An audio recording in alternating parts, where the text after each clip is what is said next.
Hey guys, it's been a long time since I have come onto this channel and had a chat with you, and I thought I'd just do it now. I had a very impromptu moment.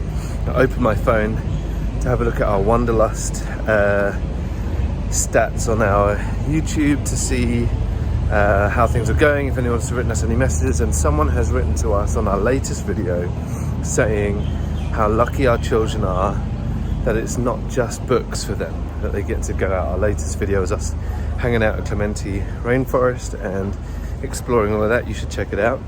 But it made me just pause and think for a moment that actually childhood is something in Singapore that people always talk to us about, how our kids have got a very, very different childhood to the local families, typical stereotypical local families.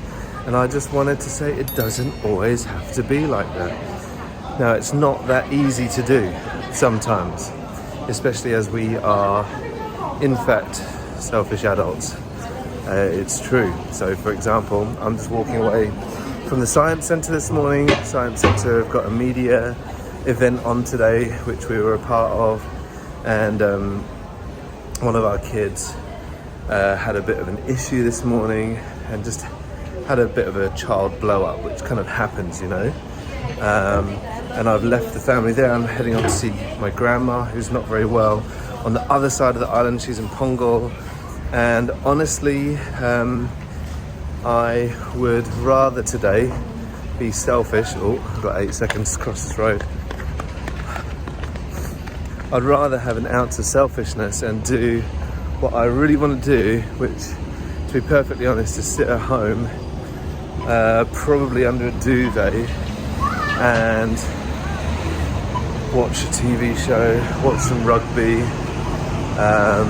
or whatever it is. And I think that's what makes this unique childhood difficult, is us as adults. I've had a pretty heavy week and I don't really want to be out of the house, but I made sure that we did. It would have been very easy to tell the playing up child this morning that that's it, we're not going out, we're just going to stay at home, while Millie and the other one could have come out here and done everything. But we wanted to make sure our children get the experience that they ought to have, really. So that's kind of the first thought, is that we need to get over our own selfishness. And I don't do it very well, I don't do it every day. I definitely have got better, but out of being deliberate about getting better. So that's the first one. I'm about to get on the train, probably on a few trains actually. I'm in Jurong East, I'm going to Buona Vista, then I'm changing, going to Serangoon, then changing, then going to Punggol, and then getting on a bus to go and see Grandma. And I'll catch up with you guys in just a moment.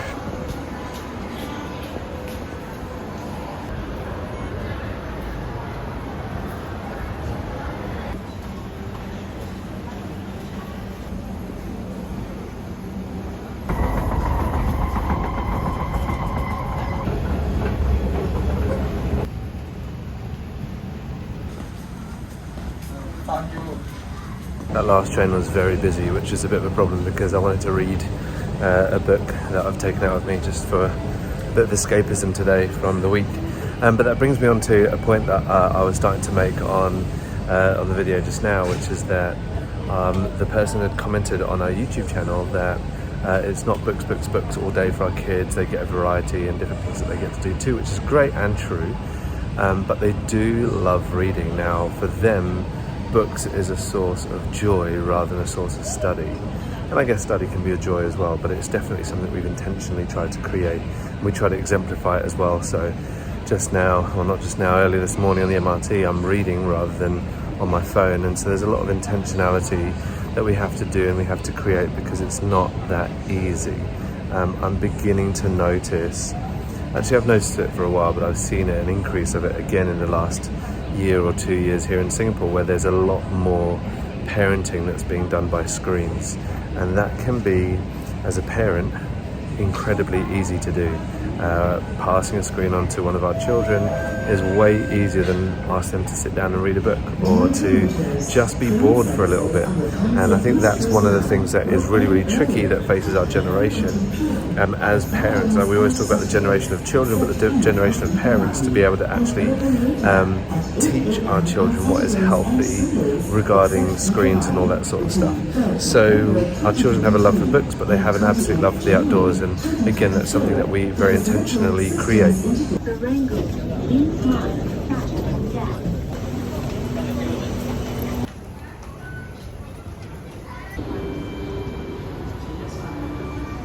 So yeah, we are intentional about trying to model for our children what it is to read and to love reading, and we do.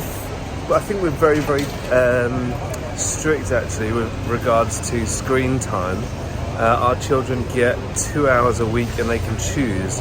I've spoken to a few parents recently who've told us that their kids kind of some days just get unlimited amount of time, and I know I was dealing with a kid recently at work who spent pretty much 4 days straight on a device from 10 o'clock in the morning till about 11 o'clock at night at times. And I think, you know, I get it, it's really, really easy to be able to do, but we've got to look after the things that we hold valuable to us.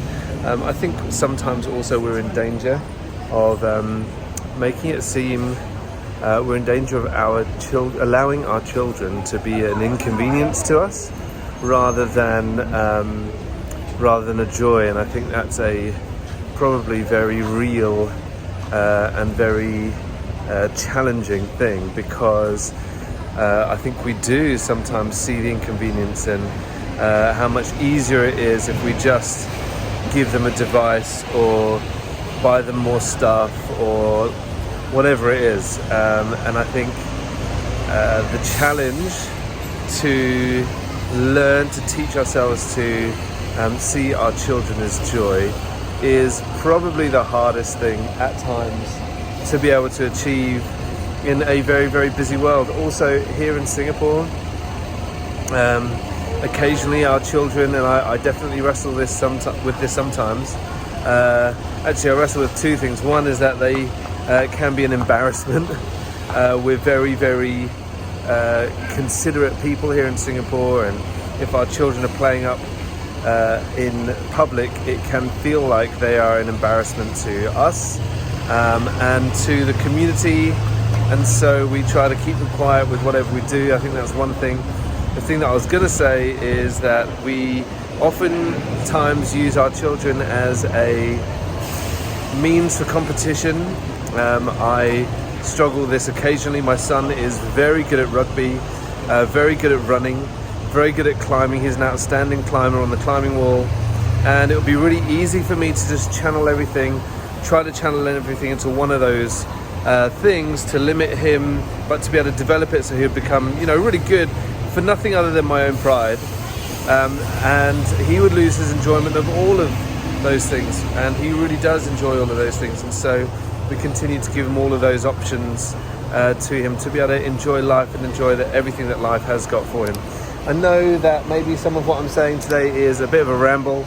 I hope that I've made some really, really clear points for you and clear thoughts. I would love to hear your thoughts and your comments. Please write in the comments below. Please engage in this conversation. It's not a conversation if you're not talking back.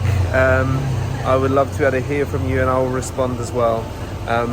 For now, I'm going to wait for that 85 or that 83 and go and see Grandma, and we'll catch you guys soon.